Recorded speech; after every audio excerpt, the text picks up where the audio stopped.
Today we're going to look at Semi-Charmed Life by Third Eye Blind. The thing that I like about this song is just how catchy it is and how it manages to get so much music out of just over 3 chords. I find the structure of the song really interesting as well. It reminds me of like a stream of consciousness. Rick Beato has a great video where he talks about how each instrument has its own hook in this song as well. He has some great music theory talking points too. The chords that we'll need for this song are a G chord, a D chord, a D sus4 chord, a C add 9 chord, and there are a few times where we just play a regular C chord, and right at the end of the song there's an A minor chord as well. The chords to the chorus and the intro of the song are a bit hard just because the strum pattern is a bit weird, but once you get it down, you'll never forget it, as it's infectious as. So it starts off on the G chord with a crotchet followed by 2 quavers. Then it goes to the D chord, where it will do a quaver followed by 3 semiquavers, and then a semiquaver of D sus. So that would sound like 1 and 2 and 3 and Now the second half of the strum pattern starts on the C add 9 and it'll stay there, but it's a bar of semiquavers basically. So it starts off with 4 semiquavers in a row. 1, then it has a quaver rest and starts on the and of 2, so it'll be 2E and 3E. Then it's another quaver rest and then 2 semiquavers. 4E. So that would sound like 1E and 2E and 3E and 4E. So it's really weird. Feel free to watch this bit over and over to get it, alright? So at speed that would sound like. So the whole strum pattern together.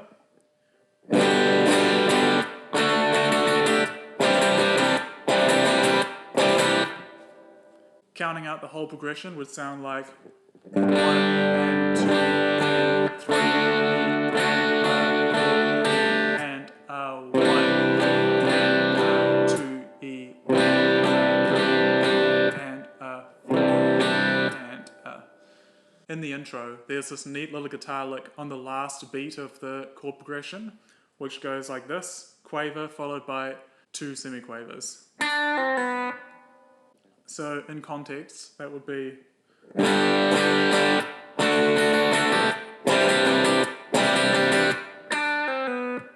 in the verses, the strum pattern is really similar to the strum pattern in the chorus and the intro, except in the first bar, he deletes all the rhythmic values and just has semiquavers on each of the chords.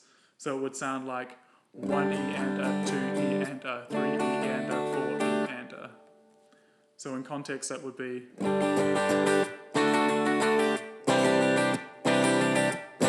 He also backs his volume down on his guitar a bit to get a weaker guitar sound as well. Just another thing to think about. If you didn't know, the volume on an electric guitar is an output volume, not an actual volume. So when you start backing it down on the guitar, the amp doesn't get quieter, it just gets less noisy. So for a demonstration, this would be volume all the way on. If I back it off about halfway, it's still sort of the same volume, but the output has changed. The pre-chorus of this song uses the D chord and the C add 9 chord, and later on in the song it starts using the G chord as well. Now the strum pattern is really wacky. If you notice in the music it's symmetrical, but I'm only going to count through it really slowly one time because I've been trying heaps and heaps and I can't speed it up while counting at the same time. But it starts off with the D on the 1 for a crotchet, then we have a quaver on the 2, and then on the and we have a semiquaver. So it's going to go 1 and a 2 and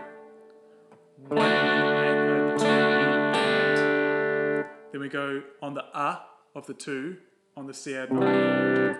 1 E and a 2 E and a. 1 E and a 2 E and a 3. And that holds on to the 3rd beat as well.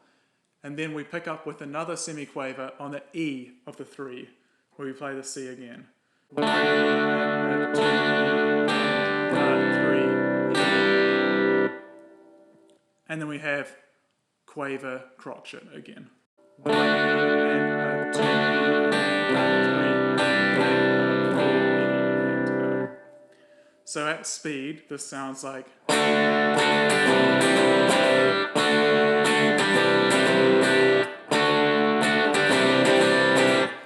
Then the first time through, it finishes on the D chord, where it'll go quaver, quaver, rest of a quaver, quaver, quaver, rest. 1,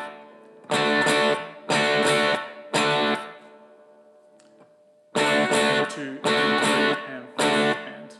Just to play the whole first time one time.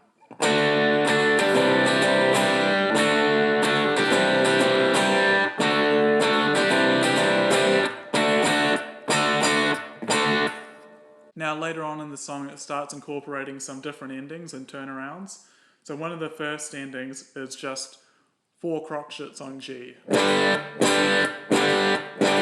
So to put that into a bit of context, it would sound like.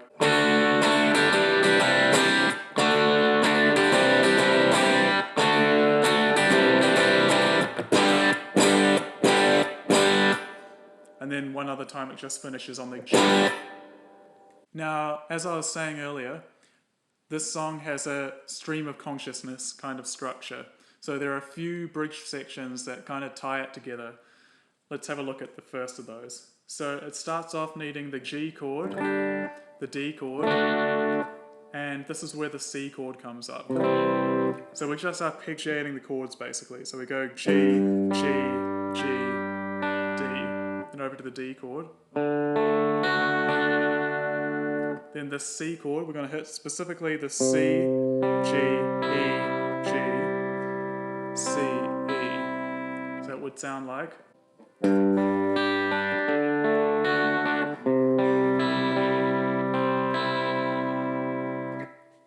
Then the second time, it repeats the same. Then it just stops there. The second part we're going to look at starts with your D all the way up on the G string. Then it boosts us up to the E string where we play a C. Down to a B. Second time, same thing. Then we add the D, G. Then that repeats.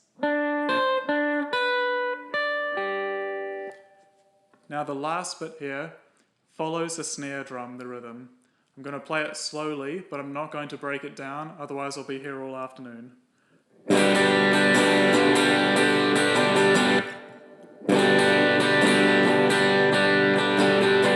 So that would sound like.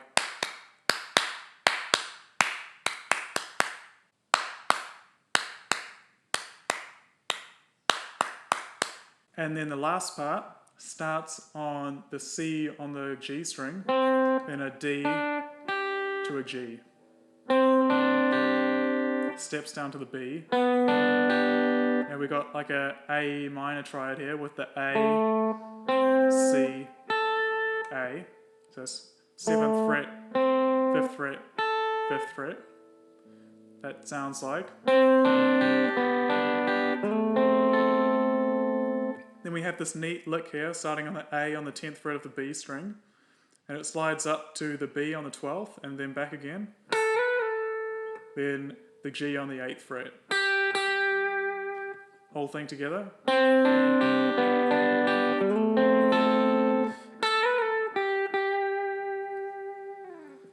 In the last chorus, the strum pattern on the C add 9s changes a little bit. Rather than the semiquavers we had earlier, we now have quintuplet crotchets across the whole bar. That would sound like.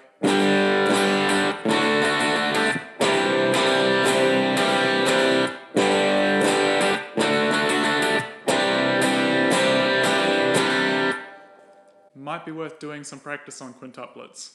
So the song finishes on a C chord, and we just start arpeggiating it. So C, E, G, to the first inversion G chord. So B, D, G, open D string, open G string. Then onto an A minor chord.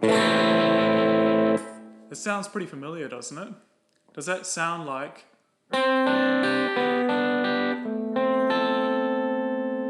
Yeah, so they've taken that idea and they've used it to finish a song, which I think is a really neat callback. It makes it all fit together. As an extra for experts, in the second verse there is a lead guitar line with an electric guitar with a phaser on it. So that starts on the G up on the 12th fret of the G string, and it's going to go to the B on the B string and back. Then we go down to the A, then back to the G, then up to the C, then stepping down. So that would sound like...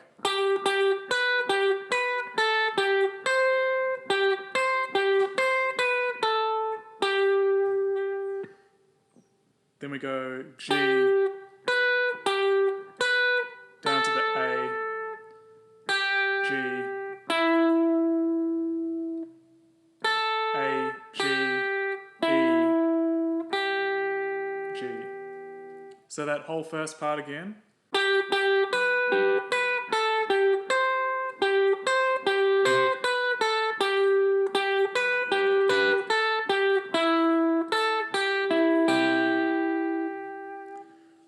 Then for the second time through it repeats the start again.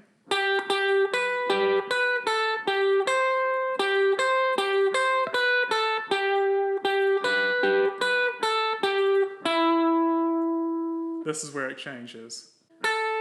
A, G, E. Then we have a hand position change all the way down to the first fret again. And we got some really fast triplets. First fret, third fret, first fret, open string, hammer on and pull offs. We have the B string again, to the A, B, and finishing on the A. So that second time would sound like...